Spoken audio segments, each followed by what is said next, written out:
Hello， 大家好，我係 Justin 張建升。喂，唔使等阿發叔㗎啦。係啊，我都支持新聞米。今朝9點開始，藍絲門開工啦。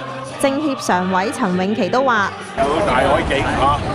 呢度翻工真係啊！今日成32度，喺太陽下暴曬，真係1分錢1分汗㗎。佢哋個 LED 大台真係好嘈，好嘈，嘈到連訪問都做唔到啊！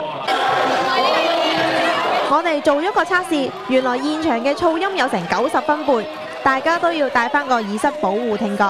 你睇下佢哋個樣幾巴閉，點知一到政改表決，成班建制派議員一個轉身等過流黃發。因為我自己身體未好啦。原來聲大冇貨賣，得嗰8票，連嫻姐都 O 晒嘴啊！立法會外嘅 number 人即刻華麗轉身離場，留低一地垃圾，唔知仲有冇糧出呢？呢個故事教訓我哋唔好輕視任何對手。